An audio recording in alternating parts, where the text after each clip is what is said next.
Hey guys, Absolute Junk here. This is my first how-to video. It's going to be about how to redstone. So if you guys don't know how to, or not good at redstone, if you guys are not good at redstone, then make sure to watch this video. This is going to be an entire series of me showing you guys how to redstone. In this first video, I'm going to just be showing you the basic contraptions of redstone. And yeah, so let me just change the weather. Very convenient, interrupting my intro. Okay, and also I just wanted to let you guys know I have a new YouTube channel called Just Junk. I'll put the link down in the description, so make sure to go and check it out. It's just for Hypixel only. So if you guys are interested in that, I'll keep posting on that. Okay, so let's get straight into the video. So the first thing we have to talk about is redstone dust. As you can see, when you right click on it, it changes its shape, but that doesn't affect anything.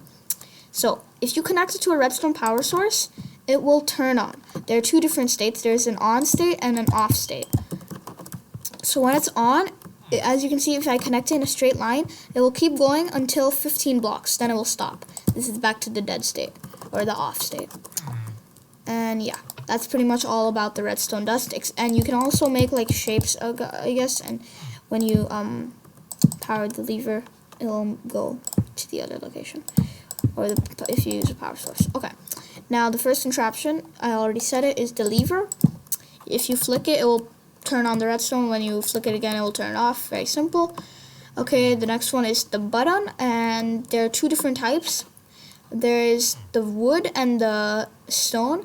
If you're playing in the Nether update version, there will be a blackstone and stone version.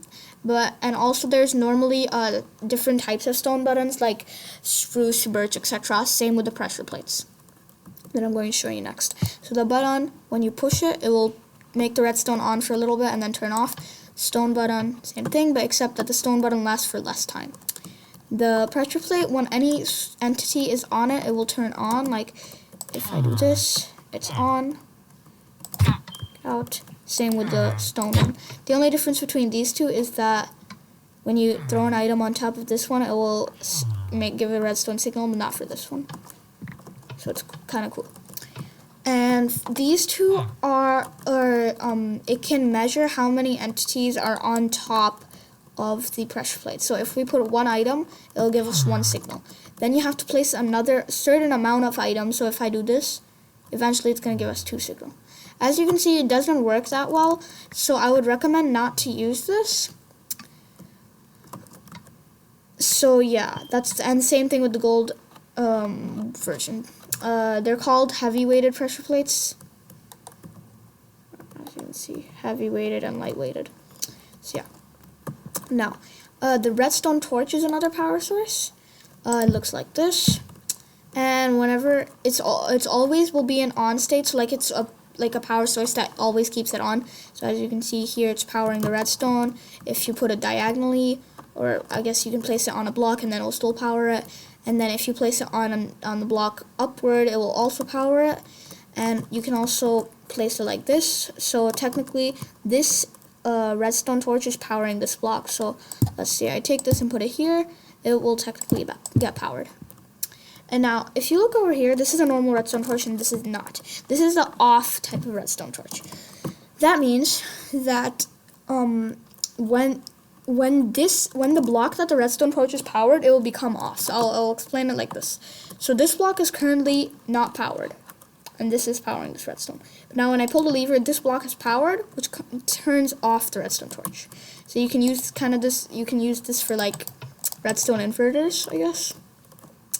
Now the tripwire hook is a completely different type. As you can see, it doesn't really do anything if you use a lever or whatever. But the way that you can use it is you take one and another one and you connect it with string. When you go inside, it will power these two. So any entity, if you place this, will do that. And also if you break the string, it will also power it. So you can kind of use this for traps, I guess, or something. Yeah. The redstone torch is another power source, just kind of like the redstone. This is the redstone block, not the redstone torch. This is similar to the redstone torch. when you place it, it will power any redstone near it that's connected to it, and when you break it, the redstone turns off. Now, remember when earlier I said that the redstone only has it can only go for 15 blocks and then it will be off again. So now if we connect a lever and then after 15 blocks, we can place this special contraption called the repeater, redstone repeater. Redstone repeater looks like this when it's off, and when it connects, it will make the redstone continue and going again. Are you serious? Okay. Yeah, so it'll make it continue again for another 15 blocks. The redstone repeater, another cool thing is that let's say we pull this, as you can see, it gives a little bit of delay. So we can right click it and then it will be slower. If we right click it again, it will be even slower, and right click it, that's the slowest, and when you right click again, it will reset. Now and repeaters can also go inside of each other, so as you can see, these are all on the max one. It takes a long time for the repeater pass, and same with when you turn it off. Okay, now the redstone comparator, it's a very complex item or block, so I'm not gonna do it in this video. Okay, so the next block is a piston. A piston, there are two different types, a sticky piston and a piston. They look like this, like this, sticky piston and piston. So the piston, when it's being powered, it will look like that. It will extend. And also the pistons, what it can do is, as you can see, I had a block in front of it. Let me redo this. So if we turn this off, take it, block, place it, it's over here. Now when I pull the lever, it will move forward, and then pull it again, then it will stay like that. But now the sticky piston, it does the exact same thing, except that, as you can see, the block is in front, then you do it, and then it will retract with the sticky piston. Now the next block is the note block. The note block, when you right click on it, you'll hear this kind of sound. So yeah, and then what you can also do is you can connect it, and you can hear the note block. And then the next one is the fence gate and trapdoor. Of course, there are many different variants of trapdoors and fence gates, but when you connect it like this, or power it. Of course, you can use your hand, but you can also use redstone. Now the iron trapdoor. It's a variant of the normal trapdoor, but you can't actually use your hand. So I'm currently right-clicking and it's not actually working. But you can use a redstone source and it will power. Now the doors, same thing, I guess. You can also use your hand to use it, but also redstone. The iron door, if you right-click as well, it will not work. I'm currently right-clicking, but if you use redstone, it will work.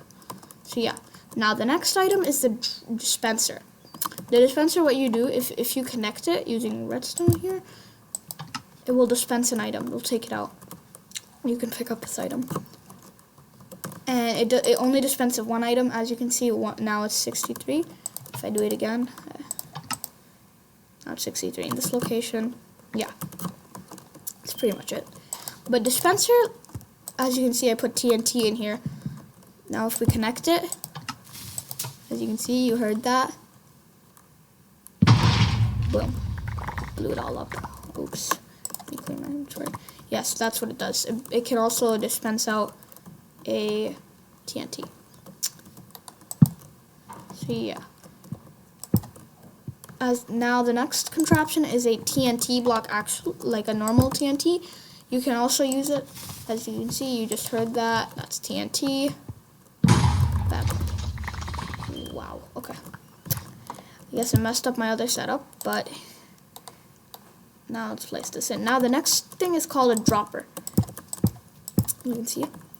If we power the dropper, as you can see, we're using TNT, nothing happens. So you can actually place TNT in here, it's completely fine. It only will dispense the item. You can also use normal items. Let me remove all these and place this. You can also use that. And for dispensers, I forgot to mention, you can also throw potions at yourself using dispensers, but with droppers, it will not, like, it will just throw the item itself. Okay, now the next one is called a hopper. You can see. So how you can use it is if you place an item inside of the hopper, it will go down into a chest if you connect it. And if you place a chest above the hopper and place it here, it will go down into this chest. It will first travel into the hopper. So let's do that again. As you can see, you saw it for a little second, and then it went into the chest. You can also use hoppers like this. So if we place an item here, it will go into this hopper, then this one, and then the chest itself. And you can also do this, so the hopper will go into the chest like this, sideways. This is the third time. Oh my god. Wow. Guess the weather's not on my side in this video. Okay, so the daylight sensor. Let me just set it to day to actually use this. Let me change the time, guys. Today. So, as you can see, it's the daylight detector, and the stronger level of daylight it is, the more redstone it gives off. So let's set it to noon, or actually let's set it to night, as you can see. And then the redstone, it will not give off such strong strength, but it gives off a little bit because there's still a little bit of daylight. As you can see, in a bit, it will turn off. You can also change it into a night light detector. So when you click it again, it will detect, like, I guess you could say the light of the moon. I don't know, like, it will detect how much light there is from the moon, I guess. And it will give you a strength. So now if we set it to day, it will not give anything because it's daytime, not nighttime. But if we set it to day again, in the daylight detector, if we switch it, then it will give off. So, okay. Now the next one is a observer. As you can see, it kind of has like these eyes. This. Okay, so what the observer does is, let me just grab this. Okay. So if you place a block or break a block in front of it, it will give off a redstone signal for just like a millisecond. But if we take a lever, it can also detect pistons. It'll give off a signal for a second. So yeah, that's what it does. But so basically, a short way of saying it, the observer always just detects, I guess you could say, game updates. I don't know. So yeah. And those are all of the basic components, guys, of the redstone. So make sure to stick around for the next video. In the next video, I'll be showing, I don't know, the next few components. There are a few more, but they're a bit more complex than these. These are just the simple ones. So make sure to leave a like, hit the subscribe button, and hit the notifications bell, and so I'll see you.